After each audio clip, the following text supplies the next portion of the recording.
Senhor nosso Deus, ajuda-nos agora a transmitir a Tua palavra em que eu me coloco nas Tuas mãos, em total dependência do Teu Espírito, para que possamos falar da parte de Deus, a fim de que toda a honra, toda a glória e todo o louvor sejam dados hoje e eternamente, unicamente ao Senhor, no nome de Jesus Cristo.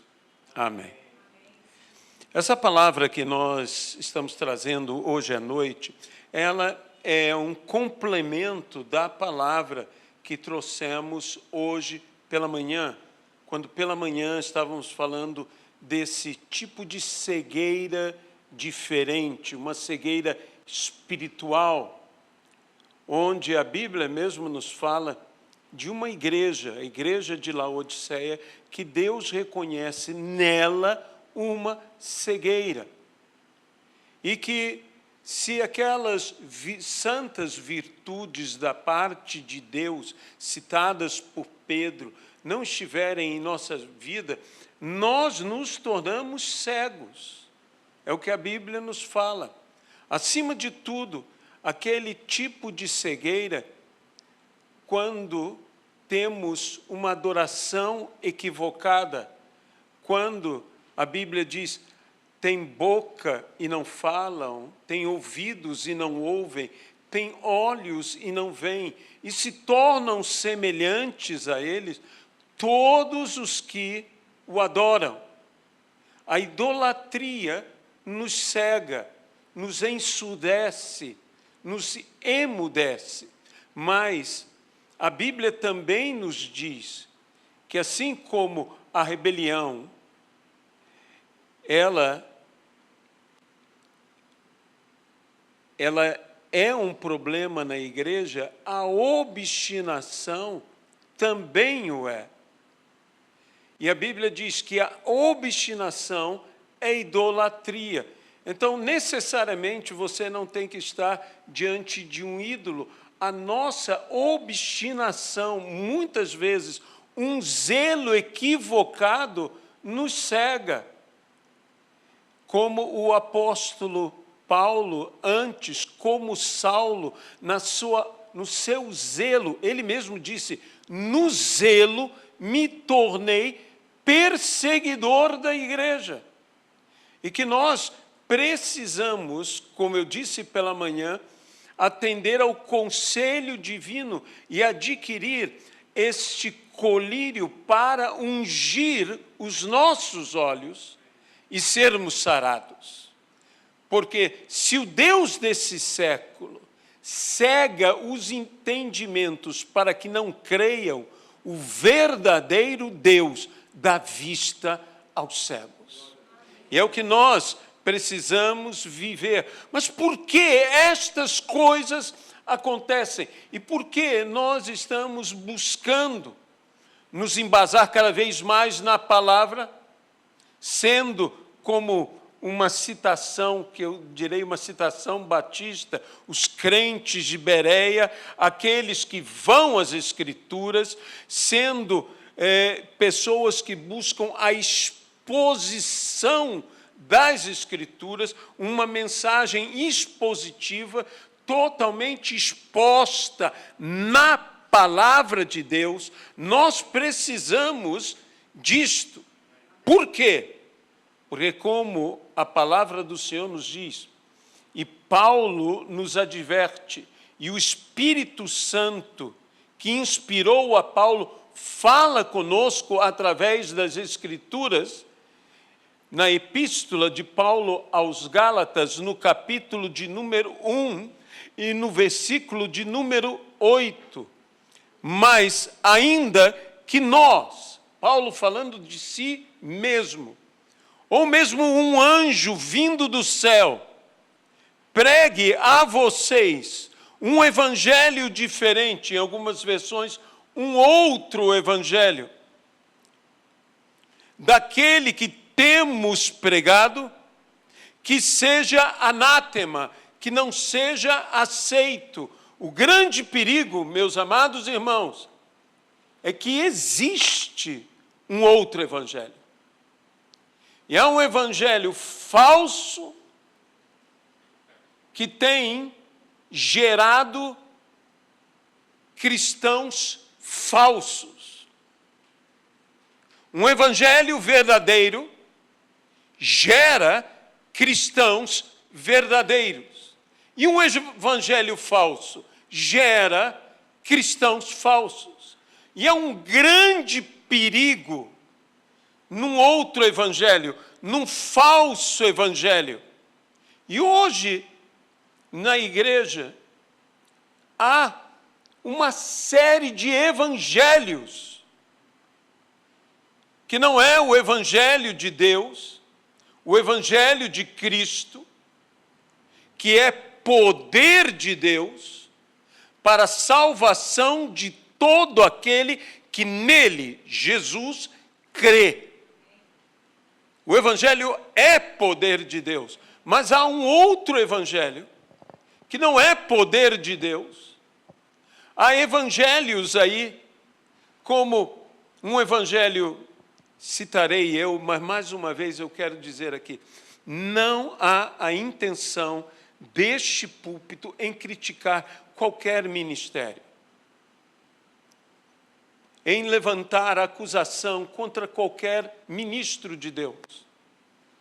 Há muitas pessoas, até bem intencionadas, mas mal orientadas, e que estão se perdendo, sendo levadas, como diz a Bíblia, ao redor, por ventos de doutrina.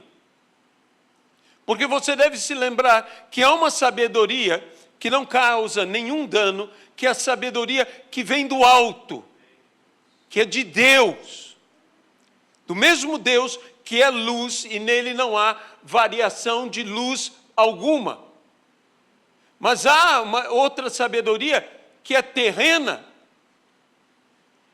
Há sabedoria que é animal. E há sabedoria que é demoníaca. E que nós temos que tomar muito cuidado, pois a Bíblia mesmo nos adverte sobre estas coisas.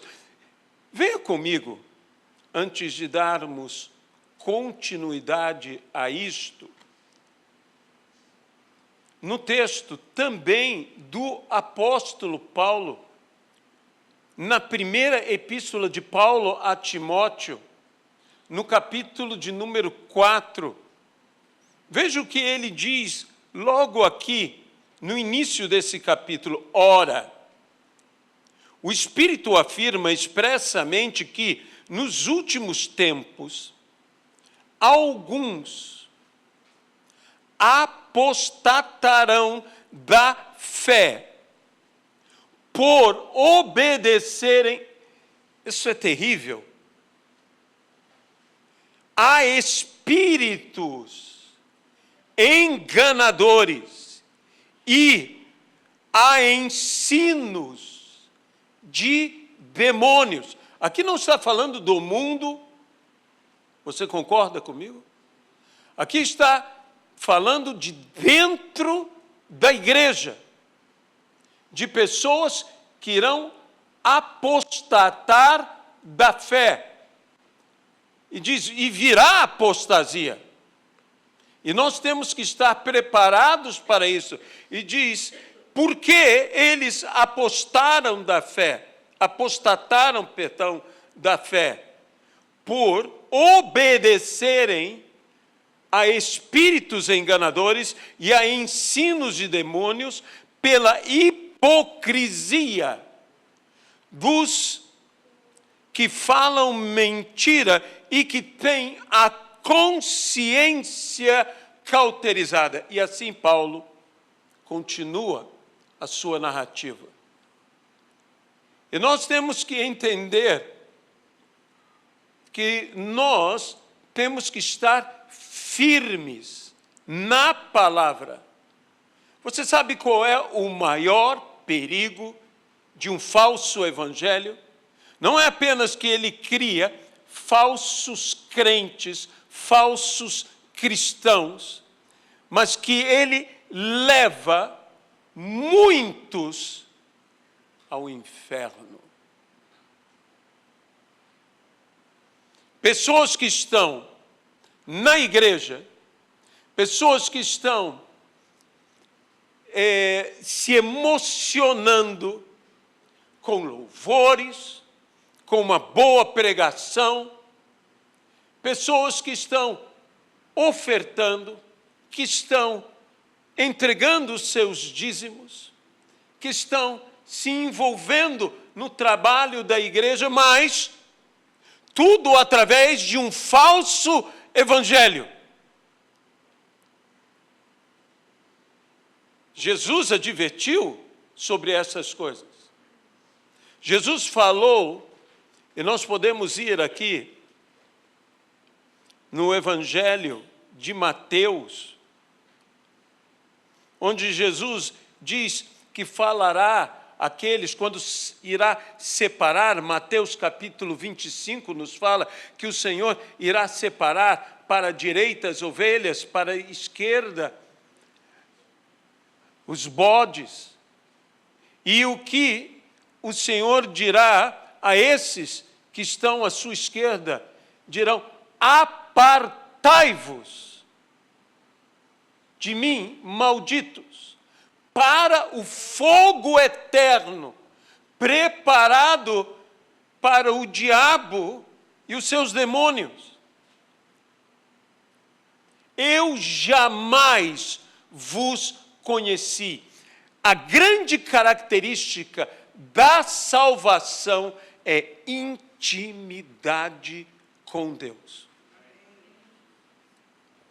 É não apenas conhecer a Deus, mas sermos por Ele conhecidos. Eu nunca vos conheci. Nunca vos conheci. Nós temos que ter uma ambição de ser como Abraão, não somente um homem de fé, mas, acima de tudo, um amigo de Deus. Para mim, é uma das expressões mais extraordinárias que é dita a respeito de Abraão. Abraão, o amigo de Deus. Eu quero essa intimidade, eu quero esta proximidade.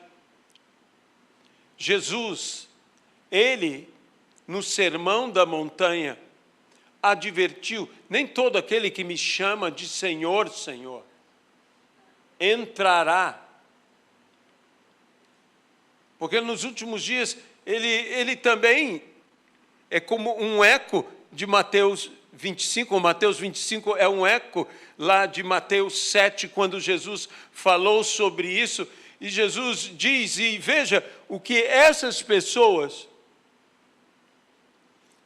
versículo 21 de Mateus 7, nem todo o que me diz Senhor, Senhor, entrará no reino dos céus, mas aquele que faz a vontade do meu Pai, que está nos céus. Muitos naquele dia dirão, vão me dizer: Senhor, Senhor, nós profetizamos em seu nome, em seu nome expulsamos demônios, em seu nome não fizemos muitos milagres? Então eu direi: eu nunca conhecia vocês, afastem-se de mim, vocês que praticam o mal. Então, esse perigo extremo de um falso evangelho tem levado multidões. Jesus começa a palavra no Sermão da Montanha, que nós lemos aqui do capítulo 7, a partir do versículo 21, dizendo: muitos. E esses muitos me faz tremer o coração. Muitos são enganados. Muitos são levados. O problema do falso evangelho, e hoje nós temos uma série, temos um evangelho calcado, como muitos falam, e que é um evangelho como o evangelho da prosperidade, O evangelho da prosperidade se baseia não na sua fé, se baseia na sua ganância. É isso que é o evangelho da prosperidade. Ele se baseia na sua ganância. Ele não se baseia no ser. Ele se baseia no ter. Ele não se baseia no servir. Ele se baseia no ser servido. Eu não gastarei meu tempo falando do evangelho da prosperidade, mas é um desses evangelhos, como é o evangelho de uma graça, de uma hipergraça. A graça é verdadeira. Como há o evangelho da autoajuda. Tudo isso nós temos vivenciado, e eu poderia citar inúmeros outros evangelhos. Hoje, nós estamos vivendo o grande perigo de ter uma igreja sem Jesus. Um evangelho sem cruz. Uma graça sem arrependimento. Uma justiça sem juízo. Por que se fala tão pouco da justiça? Buscai em primeiro lugar o reino de Deus e a sua justiça. Mas por que se fala tão pouco? Porque justiça exige juízo, e juízo não é um tema que se queira falar. E, mais uma vez eu digo, a intenção dessa palavra não é que nós entremos num outro evangelho que eu chamo evangelho da hipocrisia. É aquele evangelho que quando nós ouvimos as palavras, especialmente palavras que sejam confrontadoras, porque o evangelho, o verdadeiro evangelho, é confrontador. E se o evangelho não me confronta, esse não é o verdadeiro evangelho. Eu sou confrontado pelo evangelho, que exige de mim a minha mudança, o meu arrependimento. Mas quantos têm seguido um evangelho que, quando o confronta, diz: isto é verdade, fulano tinha que ouvir isso? Você conhece esse desvio que nós fazemos quando recebemos aquela palavra que nos confronta e diz: puxa, por que Beltrano não está aqui hoje? Ele precisava ouvir isto. Nós somos prontos a acusar. É fácil que vejamos o erro alheio e tão difícil vermos o nosso próprio erro. É o que a Bíblia diz sobre o que enxerga um cisco no olho do seu irmão e não percebe a trave no seu próprio olho. E a Bíblia não diz que é errado ajudar o irmão a tirar o cisco. Diz: primeiro tira a tua trave. E então vai e ajuda o teu irmão e tira o cisco. Mas primeiro tira a tua trave. E, meu amado irmão, eu quero dizer hoje aqui com todo o temor, com um coração quebrantado diante de Deus: eu quero tirar a minha trave. Eu tenho traves. E o problema de quem tem essas traves é que já está tão insensível que não sente, que não lhe dói, que não lhe incomoda, e que a trave o cega. Voltamos à cegueira, aquela cegueira espiritual. Há um evangelho que é um evangelho legalista, um evangelho religioso, um evangelho condenatório, que só condena, mas condena os outros, que somos semelhantes ao fariseu, da parábola do fariseu e do publicano, que tudo que vê em si são virtudes e tudo que vê no outro são pecados. E um dos motivos pelo qual, na parábola, aquele fariseu dá graças a Deus, Ele diz, eu te dou graças porque eu não sou como os outros. Um evangelho de arrogância, um evangelho de se sentir melhor do que os outros. E deixe-me dizer algo, não acusando a ninguém, mas buscando uma autorreflexão. Nós evangélicos nos sentimos muito melhores que os outros. E deixe-me dizer o que é um evangélico de fato. É um pecador como qualquer outro homem que foi salvo pela graça do nosso Senhor e Salvador Jesus Cristo. É isso que nós somos. A única diferença entre nós e outros é Cristo. Cristo é que faz a diferença. Eu não sou em nada melhor, em nada superior. O que há na minha vida, o que há na tua vida, Cristo em nós é esperança da glória. E ponto final. É isso que nós temos que ser. Nós não temos que ser pregadores, evangelistas, arrogantes.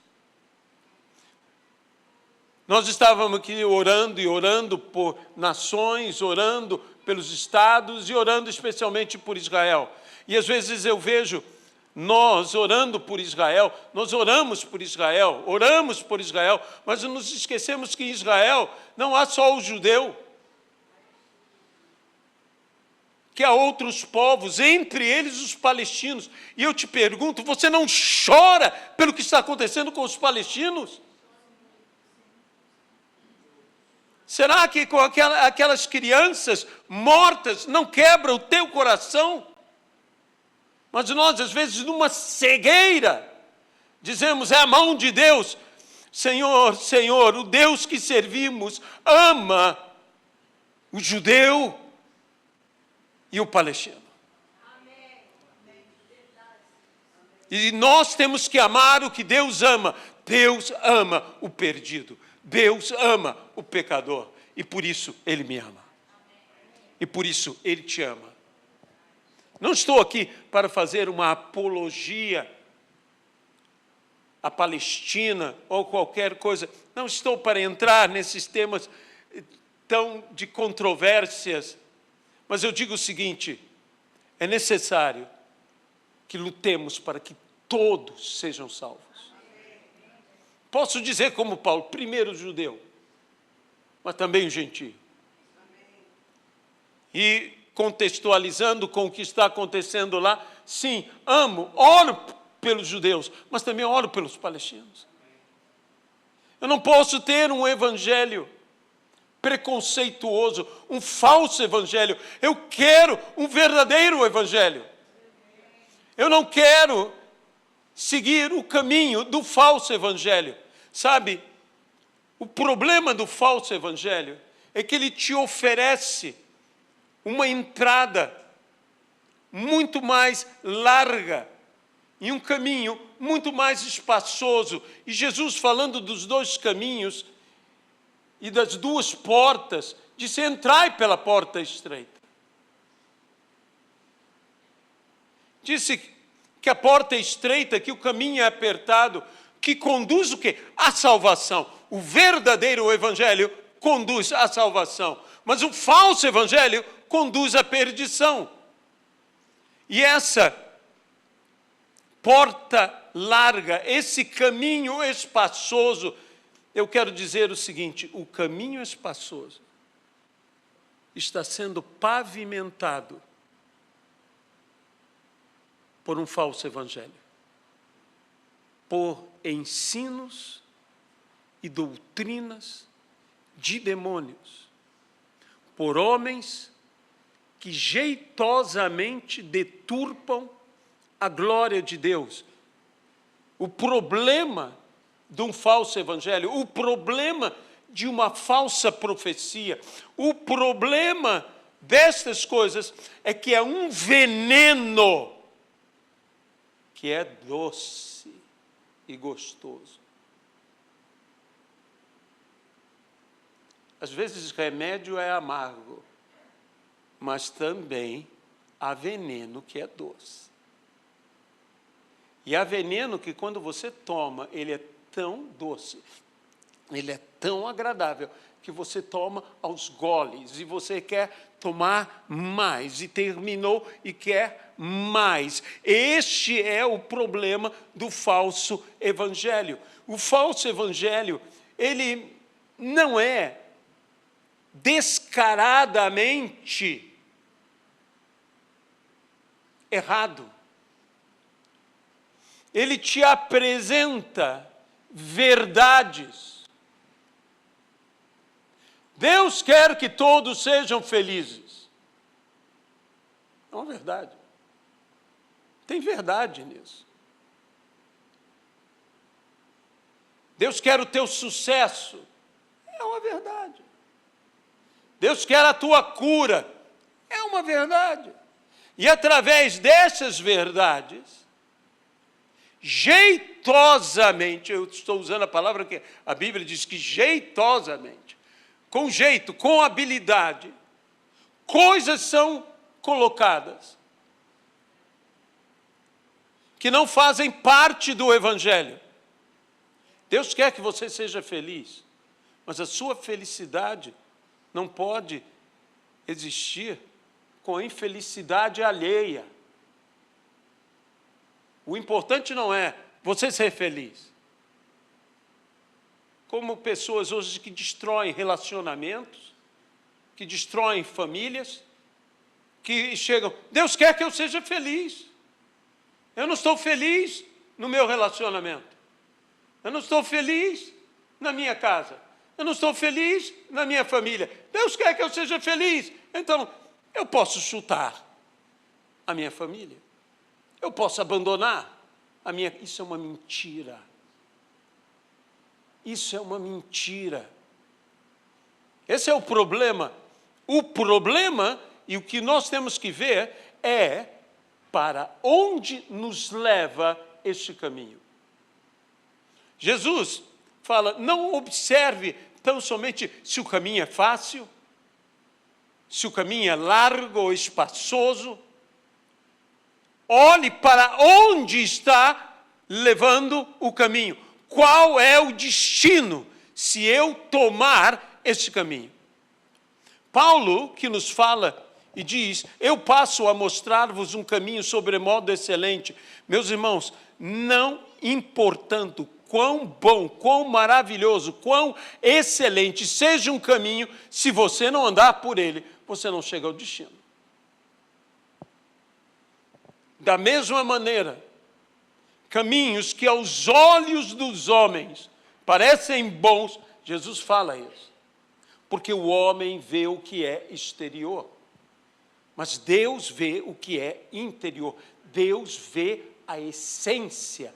Deus não vê simplesmente a aparência.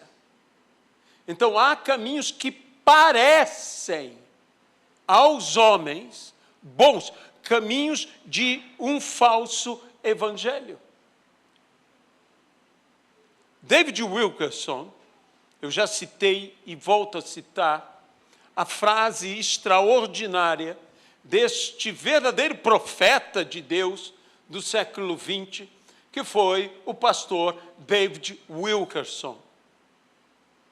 Ele disse, chegamos a um triste tempo que é necessário evangelizar os evangélicos. Que é necessário evangelizar os evangélicos. Que loucura é esta? Nós chegamos a isso por quê? Porque existe um evangelho que não é o evangelho de Cristo. E esse evangelho de Cristo, ele é tão perigoso que eu direi a você uma coisa. Ele nos deixa na igreja, mas nos afasta de Deus. Ele não nos tira da igreja. Evangelhos como um evangelho do entretenimento. Meus amados irmãos, eu sou a favor da excelência, eu sou a favor de darmos o melhor para Deus, eu sou a favor de tudo isso, mas às vezes nós nos desculpamos quanto a isso, e o que nós fazemos é um show que entretém a plateia, aos homens, e não estamos adorando a Deus, não estamos adorando ao Senhor, e que nós temos que voltar à essência da adoração, verdadeiramente, e não um entretenimento. Sabe, também não sou contra, e por favor, não sou contra haver humor. Eu bem que gostaria de saber usar o humor, e há pessoas que usam com tanta capacidade, há magníficos pregadores que nos fazem rir, mas eu tenho saudade dos pregadores que nos faziam chorar, nos arrepender. Nada contra rir, é bom rir, é bom se alegrar. Alegrai-vos sempre no Senhor. Outra vez vos digo, alegrai-vos. Mas aqui não é um palco para encenar alguma coisa. Aqui se torna um altar da onde a palavra tem que ser ministrada. Isso é o púlpito. E que nós temos que, de fato, voltar ao verdadeiro evangelho. Ou nos tornaremos... Agora eu quero que você venha comigo de novo a Apocalipse, capítulo de número 3.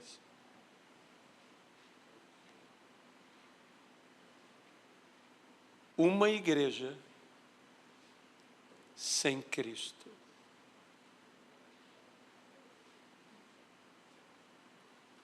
Um evangelho sem arrependimento.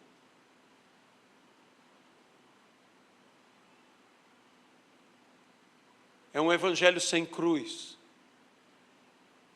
E o que Jesus falou é que se você quer me seguir, negue-se a si mesmo. Tome a sua cruz e siga-me. Mas se nós obedecermos a um falso evangelho, logo estaremos vivendo o que Laodiceia estava vivendo. Era uma igreja de Cristo sem Cristo. Porque Jesus estava do lado de fora. Versículo 20 do capítulo 3 de Apocalipse diz: eis que eu estou à porta e bato. Se alguém ouvir a minha voz e abrir a porta, entrarei em sua casa e cearei com ele e ele comigo. Sempre me chamou a atenção desse: eu estou à porta, eu não estou dentro, eu estou fora. Eu estou fora da igreja. Eu estou fora de suas vidas. Eu estou fora de suas famílias. Eu estou fora.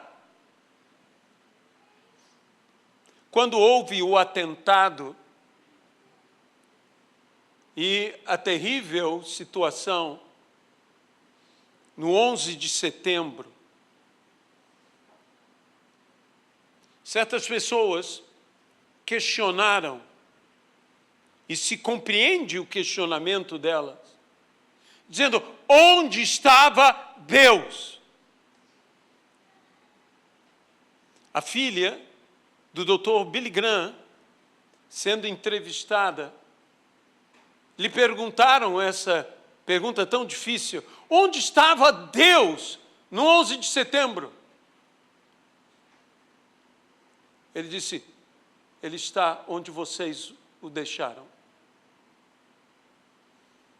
Ele está porque vocês os tiraram de suas casas. Ele está fora. Ele está porque vocês os tiraram dos colégios. Ele está porque vocês os tiraram de sua vida. E se vocês tiraram Deus de sua vida, Por que vocês estão perguntando por que Deus não estava presente? Ele não estava presente porque vocês os expulsaram. E eu digo que um falso evangelho deixa-nos sem Cristo em nosso meio. Porque não estamos mais nos reunindo no seu nome. Onde estiverem 2 ou 3 reunidos no meu nome, no seu meio eu estarei. Mas estamos reunidos ao redor de quê? O que nos reúne? Meus amados irmãos, ainda há como mudar todas essas coisas. Pois Jesus disse, se alguém tem ouvidos para ouvir, abra a porta e eu entrarei. Nesta noite, eu quero abrir uma porta para Deus. Eu quero abrir uma porta para Jesus. Ele está à porta, ele bate. Mas na realidade ele chama. Jesus bate a porta nos chamando. Eu não sei se você já fez isto, batendo a porta e chamando alguém, fulano, beltrano, ciclano. Jesus te chama. Jesus bate a porta e Jesus diz, Aloísio, Aloísio, abra a porta para mim. Aloísio, abra a porta para mim. Durante tanto tempo, eu lendo esse texto, disse, Senhor, eu não quero ficar numa igreja que Jesus não está nela. Tão santo que eu sou. E o Senhor então colocou um peso no meu coração. Se você não estiver lá dentro, quem vai abrir a porta para mim? Quem vai abrir a porta para mim? Sabe, há um evangelho, um outro falso evangelho que é um exclusivismo, que nos afastamos e dizemos, nós somos bons, eles são ruins, aqueles outros evangélicos, eu sou um evangelho de primeira. Não adianta, nós somos o corpo, nós estamos unidos, nós temos que agir como fez Daniel. Eu pequei, nós pecamos, a nação inteira pecou. Daniel não disse eles pecaram, eu pequei. E Daniel era um homem íntegro, era um homem santo, era um homem correto, mas ele disse, nós fazemos parte de tudo isto, é impossível, sabe, os únicos que nos veem divididos somos nós mesmos, que nem o mundo nos vê como uma coisa só, como uma coisa só. Se alguém ouvir a minha voz, eu quero dar ouvidos, eu quero abrir. Laodiceia, como nós dissemos de manhã, ela estava infeliz e não sabia que estava infeliz. Ela estava miserável e não sabia que era miserável.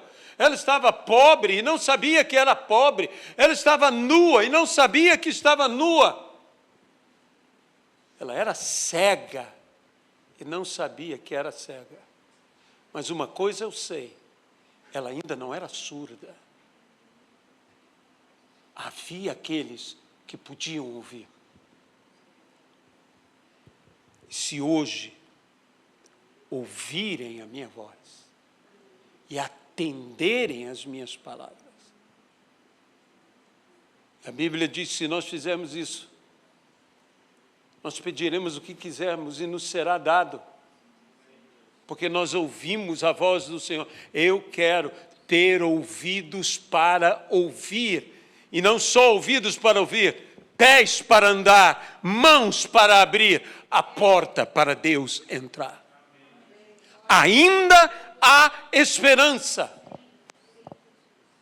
E nós temos que voltar às Escrituras, voltar à sã doutrina, voltar ao verdadeiro Evangelho. Que o Senhor mostre isso a cada um de nós. Eu quero rasgar o meu coração e não as minhas vestes diante do Senhor. Amado e querido Deus,